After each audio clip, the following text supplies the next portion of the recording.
We have more in common than we sometimes allow.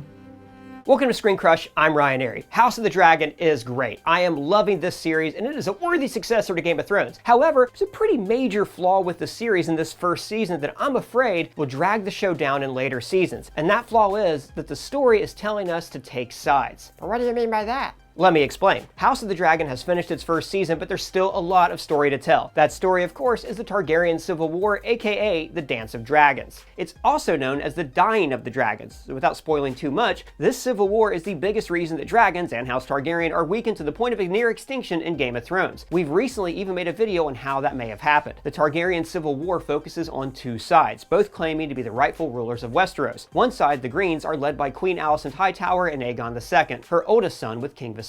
The other side are the Blacks, led by Viserys' daughter, Princess Rhaenyra Targaryean, and her allies. The series focuses on several characters from both sides of the war, with Alicent and Rhaenyra as its leads. But is it depicting its story objectively, showing both sides of the conflict without judgment, or is House of the Dragon intentionally biased, sympathizing with one side and consequently getting us, the audience, to take sides? I'd argue that's exactly what the story is doing, overwhelmingly sympathizing with Princess Rhaenyra and Team Black. In essence, the audience is expected to root for Rhaenyra to win the Dance of Dragons, and boos and hisses anytime the Greens take a step closer to victory.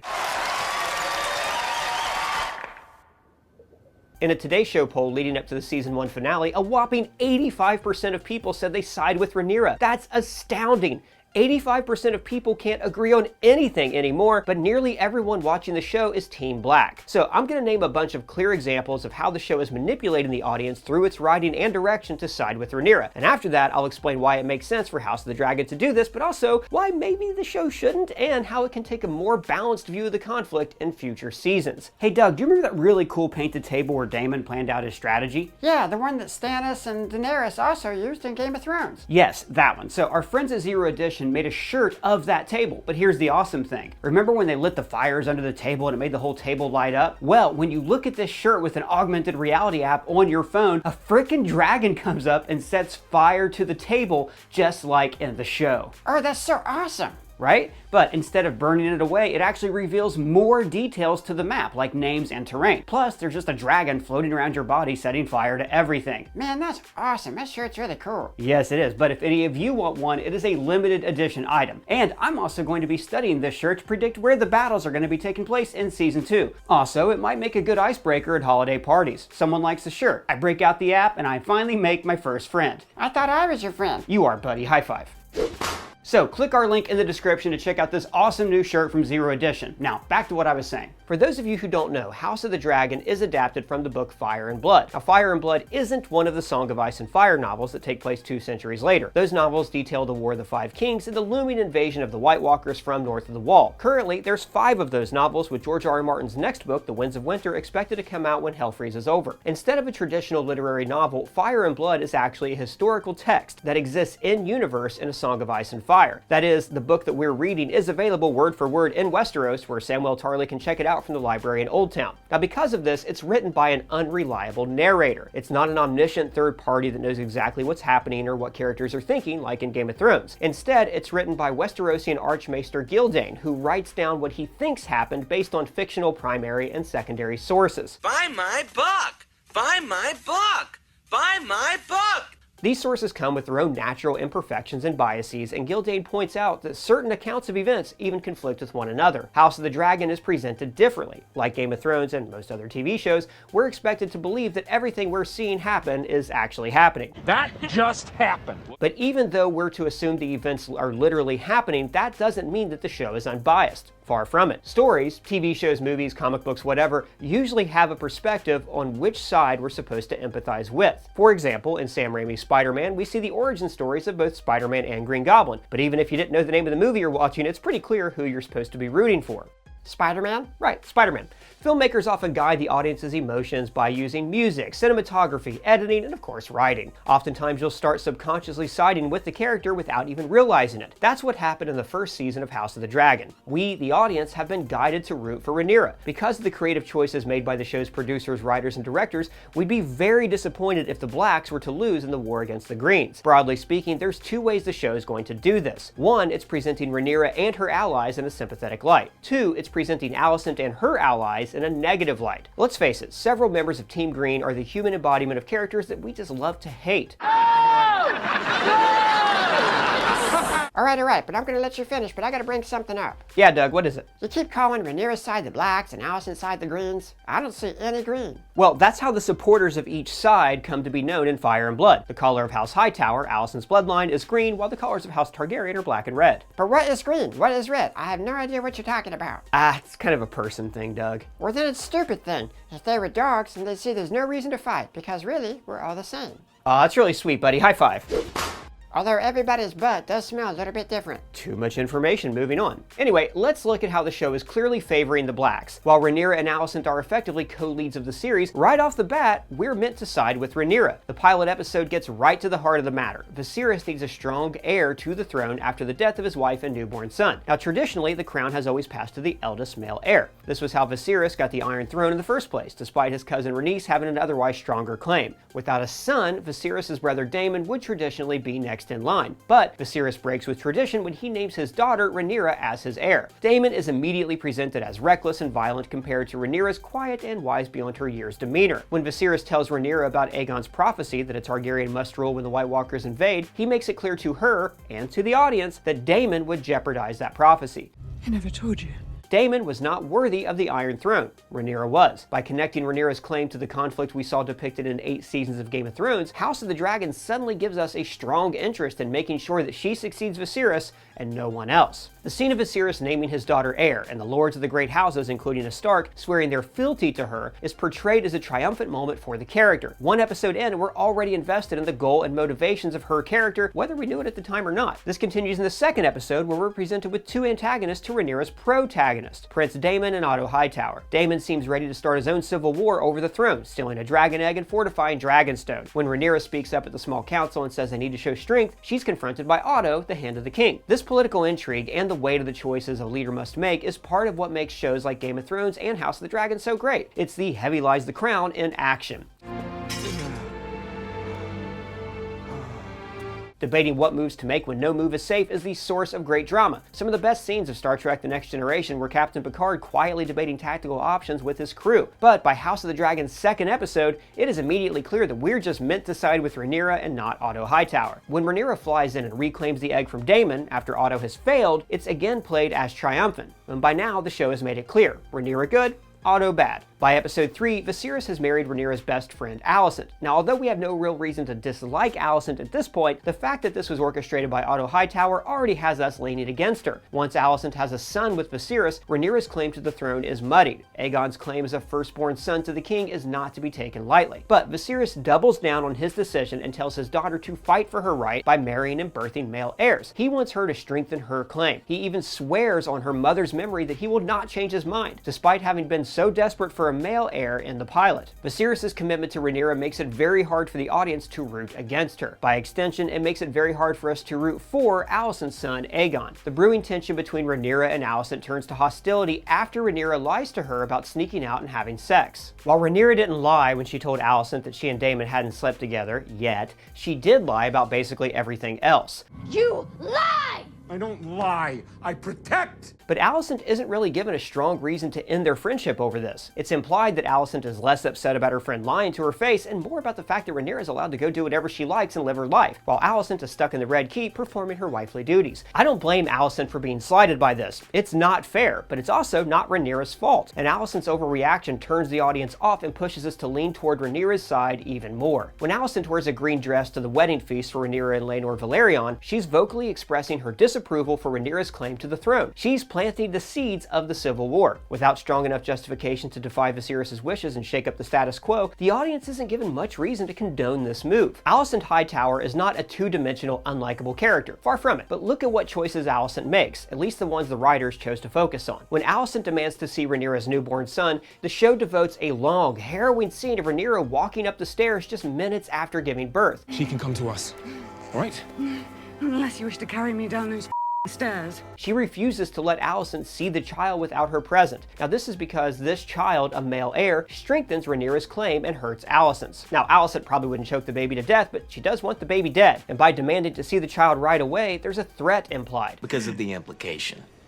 If you're a threat to a newborn baby, even just an implied one, the audience is definitely not going to be on your side. Unless you're a threat to an evil baby, like Thanos. Don't threaten babies. First of all, that's horrible. It's Thanos. It was obvious by this midpoint of the season that the show was on Rhaenyra's side. It's pretty blatant right away that her two older sons are not Laenor Valerians, but actually Harwin Strongs, but this is never portrayed as a bad thing. Rhaenyra's infidelity to Laenor isn't presented as a sin or a betrayal. The show makes it clear that he's not too bothered by any of it and makes sure to show that the bride and groom make this arrangement up front before they were married. Laenor's lover, Joffrey Lonmouth, is brutally killed by Criston Cole right before their wedding. After the time jump, the writers could have made Laenor much more bitter about this arrangement and made Rhaenyra's affair with Strong more of an ethical dilemma. Laenor would have every right to be upset to see her get what she wanted after being robbed of what he wanted. This deal is getting worse all the time. But the show does not do this. Laenor isn't Jason Luke's stepdad, he's the dad that stepped up. On top of that, Rhaenyra's children are sympathetic, not the annoying brats that you might expect to come from spoiled royals. Meanwhile, Alicent's son Aegon is a moody, unlikable teenager. Aemond is picked on by Jason Luke, but once Criston bullies Jason to a one-sided sparring match, the audience has no choice but to sympathize with Rhaenyra's kids and not with Alicent's. Rhaenyra even offers Alicent an early out to their brewing conflict. She proposes marrying her son Jace to Alicent's daughter Helena. Their children would be a descendant of both the Greens and the Blacks, and on top of that, the great-grandson of Rhaenys. That even solves that older lineage tension, making him the perfect heir to the Iron Throne, assuming that he's not affected by all that inbreeding. Yeah, nah, this whole thing is a circle, but not a real circle.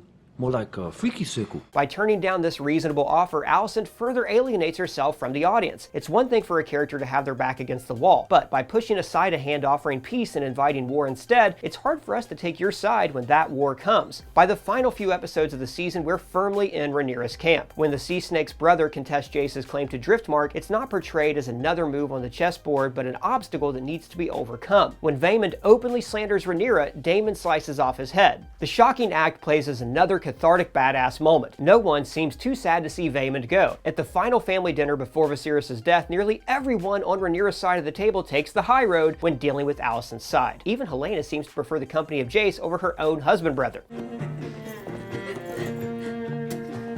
So, is this the right choice for House of the Dragon? You could argue that it makes sense to clearly choose sides. By having straight up good guys and bad guys, it makes it easy for the audience to follow the story. They know when they should cheer and when they should boo, which can be a very rewarding experience for the audience.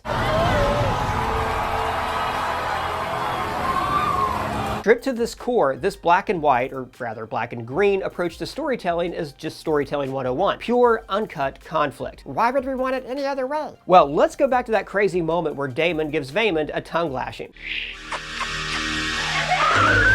Sorry, Daemon has come a long way as a character by this point. Originally, he was a malevolent force, an antagonist to Rhaenyra and Viserys. Not only is he on her side now, her husband even, he's a likable anti-hero whose violent tendencies aren't detrimental to his character, but practically a fun quirk. He can keep his tongue. This arguably began after he was pitted against a much more unlikable adversary, the Crab Feeder. This is a surefire way to get the audience on the side of a character that they once despised. Look at Jaime Lannister before Locke, or even Cersei before the High Septon and the Faith Militant. These nuances in the audience's sympathy for a character is what makes great complex drama, like in Game of Thrones or Breaking Bad, The Wire, or Hannibal. By playing in this gray area, it creates a little more work for the audience. It's never quite clear who or what we should be rooting for, but this also raises the stakes and excitement for the audience to see the story play out. Instead of knowing exactly how the story will end, with a good guy winning, we never quite know what's going to happen next. And even more importantly, we don't know what we want to happen next. Take this epic sword fight between the Hound and Brienne.